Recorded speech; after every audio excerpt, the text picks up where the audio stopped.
Bismillahirrahmanirrahim. Assalamualaikum warahmatullahi wabarakatuh.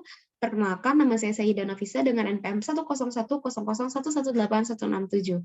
Izinkan saya memaparkan hasil penelitian yang sudah saya lakukan dengan judul hubungan aktivitas fisik terhadap tingkat kecemasan pada orang isolasi mandiri selama masa pandemi COVID-19, di mana di sini saya menggunakan metode berupa scoping review. Latar belakang dari penelitian ini seperti yang kita ketahui bahwa saat ini pandemi COVID-19 masih terus berlangsung. COVID-19 ini sendiri muncul pertama kali di Provinsi Hubei, Cina pada tahun 2019, tepatnya di bulan Desember. Kemudian penyakit ini begitu cepat menyebar ke seluruh negara di berbagai dunia, sehingga pada tanggal 30 Januari 2020, WHO menetapkan bahwa COVID-19 ini sebagai keadaan darurat kesehatan global ataupun juga pandemi COVID-19. Nah, pemerintah di berbagai negara pada akhirnya mengeluarkan berbagai kebijakan, di mana di sini salah satunya adalah isolasi mandiri. Nah, isolasi mandiri ini sendiri pada akhirnya mempengaruhi aktivitas fisik masyarakat, di mana nantinya itu akan semakin menurun, dan juga mempengaruhi beban psikologis masyarakat, di mana di sini banyak masyarakat yang mengalami gejala depresi, ataupun juga gejala stres, dan juga mengalami gejala anxiety. Nah, di sini saya meneliti terkait dengan apakah terdapat adanya hubungan aktivitas fisik dan juga beban psikologis, di mana di sini beban psikologis yang diteliti berupa gangguan kecemasan. Tujuannya sendiri adalah untuk mengetahui apakah terdapat adanya suatu hubungan aktivitas fisik dan juga tingkat kecemasan pada orang isolasi mandiri selama masa pandemi COVID-19, dan untuk mengetahui apakah terdapat adanya level ataupun juga aktivitas khusus yang dapat dilakukan oleh masyarakat selama masa pandemi COVID-19. Manfaat lainnya yaitu semoga penelitian ini dapat memberikan pengetahuan terkait dengan aktivitas fisik selama masa pandemi COVID-19 dan juga dapat dijadikan referensi masyarakat untuk tetap melakukan aktivitas fisik secara teratur selama masa pandemi COVID-19.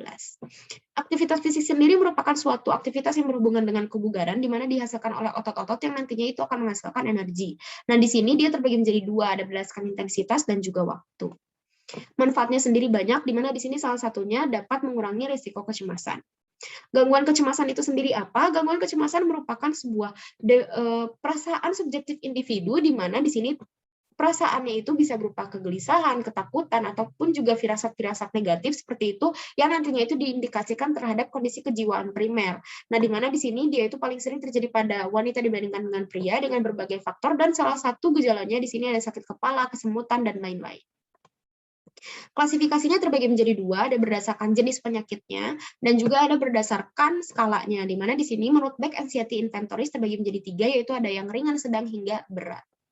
Penyebabnya sendiri bisa karena adanya kerusakan struktur berupa amigdala atau kelainan pengeluaran daripada neurotransmitter, sehingga nantinya itu bisa mempengaruhi dari adanya gangguan kecemasan ini. Nah, di mana di sini juga bisa dipengaruhi oleh faktor obat-obatan, genetik, dan lain-lain. Metode penelitian yang dilakukan di sini menggunakan metode penelitian yaitu scoping review dengan menggunakan 4 artikel. Kemudian di sini sumber data yang diambil itu berdasarkan PubMed, Science Direct, Springer Link, dan juga ProQuest, dan disesuaikan dengan kriteria inklusi dan juga eksklusi. Hasil penelitian menunjukkan bahwa 4 dari 10 artikel menyatakan bahwa aktivitas fisik memiliki hubungan dengan tingkat kecemasan, ya, seperti itu. Di mana di sini hubungannya ketika aktivitas fisiknya itu meningkat, maka di sini juga dapat meningkatkan sirkulasi darah ke otak, sehingga nanti dapat meningkatkan fungsi daripada fisiologis HPA aksis yang berada di otak itu sendiri, sehingga nanti bisa meningkatkan pengeluaran daripada neurotransmitter dan nanti dapat mengeluarkan atau dapat menurunkan gejala kecemasan seperti itu. Hasil penelitian dari aktivitas fisik sendiri menunjukkan bahwa ternyata aktivitas fisik selama pandemi COVID-19 itu menurun, dan waktu duduknya ini meningkat selama 10 jam, dan aktivitas fisik ini rata-rata dilakukan hanya oleh laki-laki saja dibandingkan dengan perempuan. Hasil penelitian lainnya juga menunjukkan bahwa gejala kecemasan juga cenderung meningkat selama pandemi, dan juga meningkatnya ini terjadi pada perempuan, dan gejala kecemasan ini paling sering dialami yaitu gejala kecemasan sedang hingga berat, seperti itu. Rekomendasi aktivitas fisik yang dapat dilakukan yang pertama, dapat memindahkan ataupun juga membawa beban berat 10 sampai dengan 20 kg per hari, ataupun juga rekomendasi kedua, di mana di sini kita bisa menggunakan anak tangga setidaknya 10 sampai dengan 15 menit per hari, di mana di situ juga bisa dianggap sebagai aktivitas sedang hingga berat, dan juga rekomendasi ketiga, kita bisa mengikuti kelas online ataupun juga bermain dengan anak, ataupun juga membantu lansia untuk beraktivitas. Kelemahan dari penelitian ini adalah penelitian ini karena terkait dengan COVID-19 sehingga masih terus berkembang, ya, untuk penelitian terkait dengan COVID-19 ini, sehingga nanti artikel yang dicarinya juga cenderung lebih sedikit seperti itu. Kesimpulannya bahwa Terdapat hubungan antara aktivitas fisik dengan tingkat kecemasan selama isolasi mandiri, dan juga selama masa pandemi COVID-19 diketahui bahwa aktivitas pada masyarakat itu menurun dan tingkat kecemasan itu semakin meningkat. Saran yang dapat dilakukan, di mana di sini diharapkan masyarakat itu dapat melakukan aktivitas fisik sedang hingga berat selama melakukan isolasi ataupun juga selama masa pandemi sekitar 10 sampai dengan 15 menit untuk mengurangi adanya gejala kecemasan.